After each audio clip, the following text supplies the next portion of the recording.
Olá, graça e paz, bom dia, você que está nos assistindo, nos ouvindo, nessa primeira sexta-feira do ano, né, pastor Márcio, pastor Juan? Estamos aqui para abençoar a sua vida, você que está nos assistindo através da internet, do Face, do canal do YouTube, através da Rádio Sudoeste. Deus abençoe você e sua vida. Bom dia, pastor Márcio. Bom dia, pastor Fabiano, bom dia, pastor Juan, querido que nos acompanha, que o Senhor te abençoe nessa primeira sexta-feira de 2019, que a mão de Deus esteja sobre a sua vida. Pastor Juan Cruz. Bom dia, pastores, bom dia. Chegando aí ao final, né, da primeira semana do ano. Passa rápido, daqui a pouco já tá aí no carnaval, daqui a pouco tá dia das crianças, férias, e a gente tem um tempo passando tão rápido, né? Tão rapidamente, que Deus possa nos dar sabedoria para atravessar esse tempo.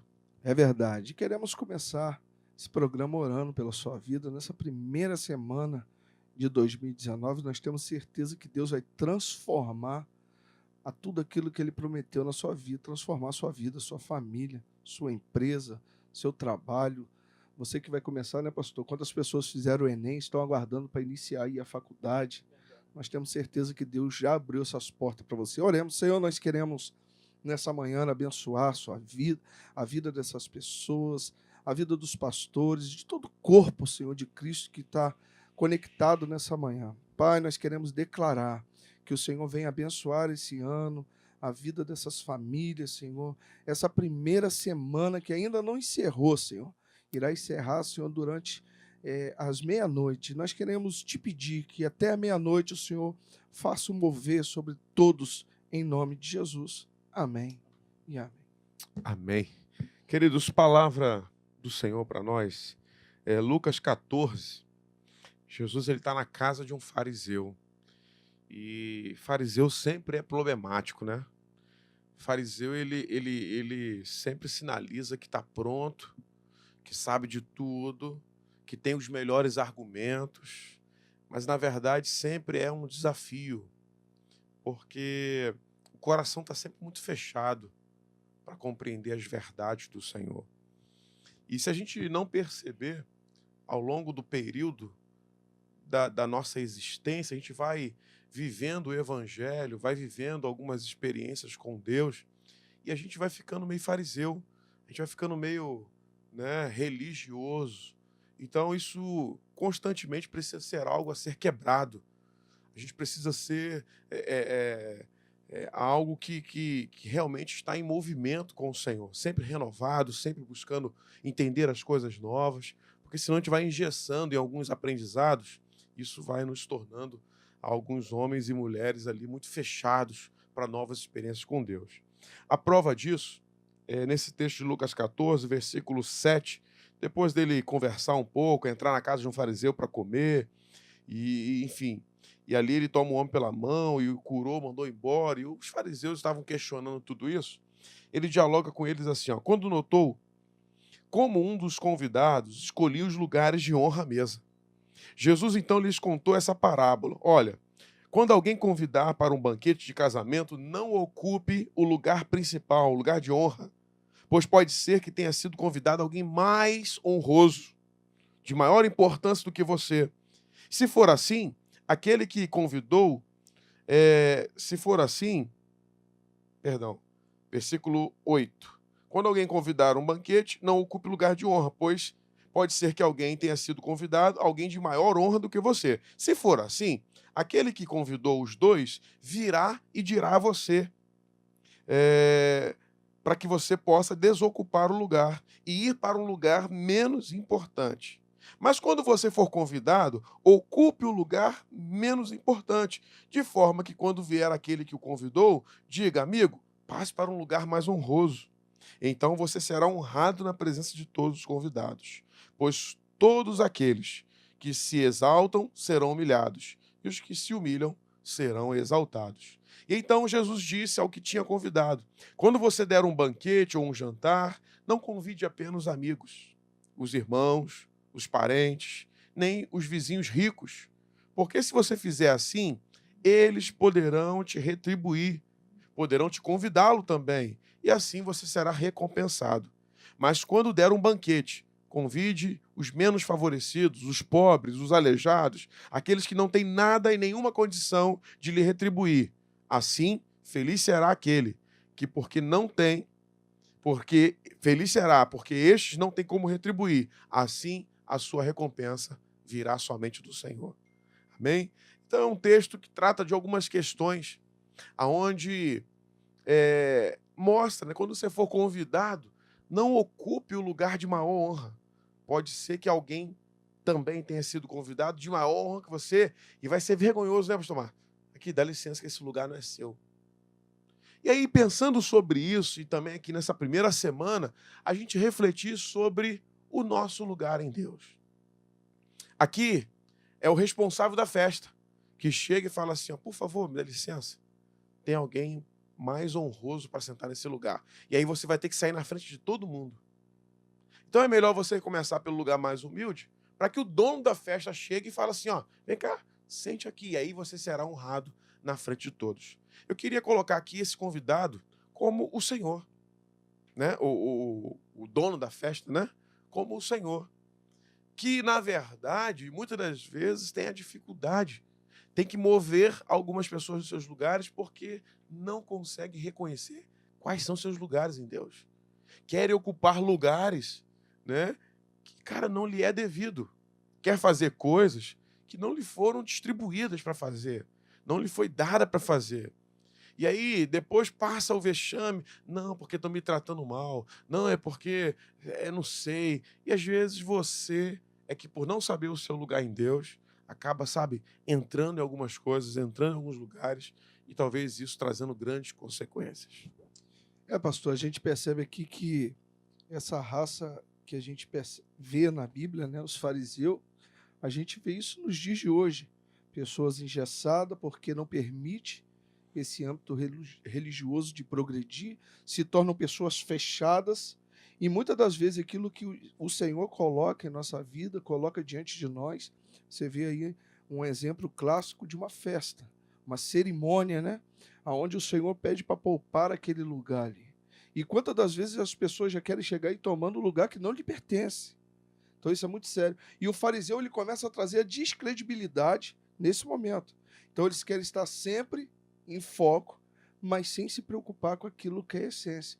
Portanto, que a gente vê nos evangelhos que sempre serão reprimidos, sempre serão chamados a atenção, sempre são... o Senhor sempre vai trazer aquilo que é uma exposição, né? Corrigido. Então, hoje, esse sentimento, se a gente corrige uma pessoa, a pessoa não gosta. Entendeu? Ela traz para dentro dela como se fosse um confronto pessoal, sendo que não é isso.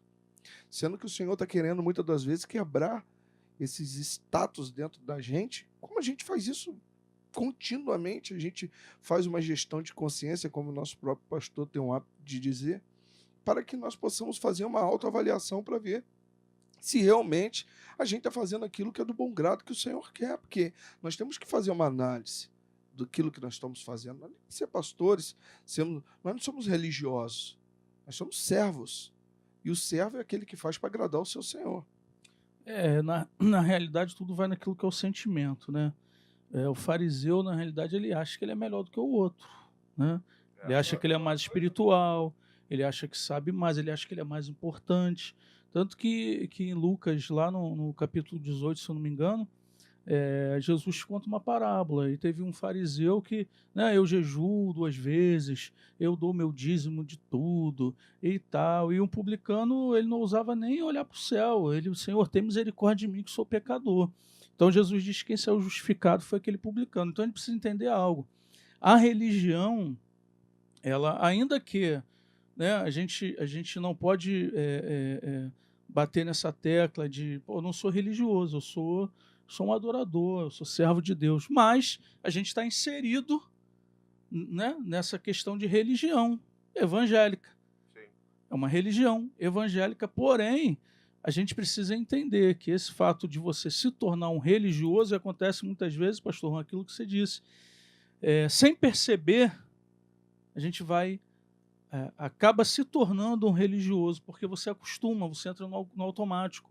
você acostumou a vir para a igreja, você acostumou a participar dos cultos, você acha que se você não vier a nenhum culto, você, né, estou em pecado. Não é desse jeito, né? Porque na realidade, querido, a gente tem visto muita gente dentro das igrejas, mas estão longe de Deus. Então, o fato de eu estar na igreja de segunda a segunda, querido, não quer dizer que eu estou próximo de Deus. É importante a gente estar na igreja, né? É importante para você ser ministrado, você estar em comunhão, você ouvir a palavra, você aprender, você crescer, você ajudar, você abraçar, você ensinar, isso tudo é importante. Só que a gente precisa ter esse cuidado de não deixar com que a religião nos torne um religioso. De posições em igreja, em ministério, talvez a situação financeira da pessoa, né? A pessoa entra numa forma que ela perde aquilo que foi o pastor Fabiano disse, a essência. O fariseu, ele sabia muita coisa, ele tinha posição, porém, cara, eles colocavam um peso em cima do povo que eles mesmos não conseguiam suportar. Eles viviam uma vida muito mais de lábios do que de coração.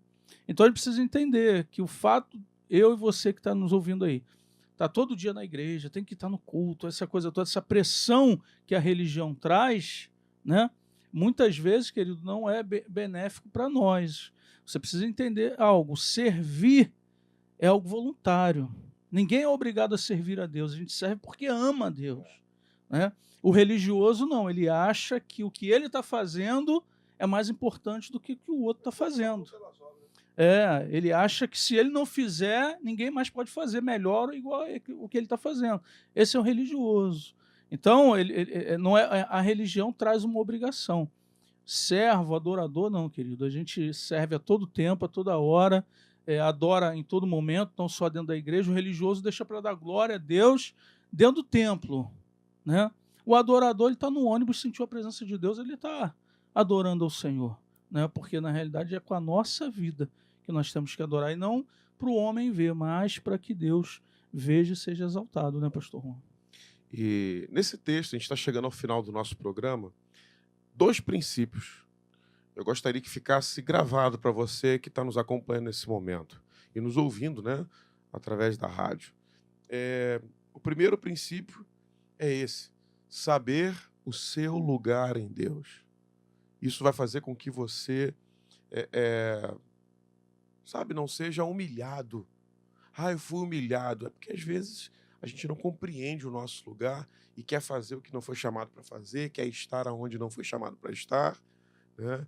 Então não é assim que funciona no reino. O reino, Deus estabeleceu um propósito, uma vocação. Então que em 2019 você possa entender e conhecer o seu lugar em Deus. E o segundo e último princípio desse tempo, para você fixar aí, é o princípio do servir voluntariamente. Como o senhor mesmo disse, pastor, aqui na segunda parte diz que o convidado deu um banquete. Mas quando ele convidava apenas pessoas ricas, pessoas parentes, pessoas próximas, que de alguma maneira podia retribuir, e assim ele era recompensado, nada demais ele fez. Mas quando, né, ele fosse realizar esse tipo de oferta, esse tipo de banquete, ele pudesse fazer isso de forma voluntária, de forma que o seu servir fosse totalmente entregue ao reino, sem nenhum tipo de expectativa. É você que em 2019 está sendo chamado pelo Senhor para ocupar um lugar nele, para servir voluntariamente. Eu não sirvo pelo que ele pode fazer de volta, eu não sirvo pelo que um líder pode me retribuir, pelo que as pessoas podem falar ou serem gratas, mas eu sirvo porque eu acredito que a minha recompensa está no Senhor. Foi assim que terminou o texto. Feliz será você, porque estes não têm como retribuir a você, mas a sua recompensa virá na ressurreição dos justos. Que Deus te abençoe, tá? Obediência, saber o seu lugar e servir de forma, né, voluntária, de forma a ter a sua consciência de que a sua graça e a sua vitória está no Senhor. Deus abençoe, tenha um final de semana de paz e de bênção em nome de Jesus. Deus abençoe você e a sua família. Tenha uma ótima semana. Fica na paz.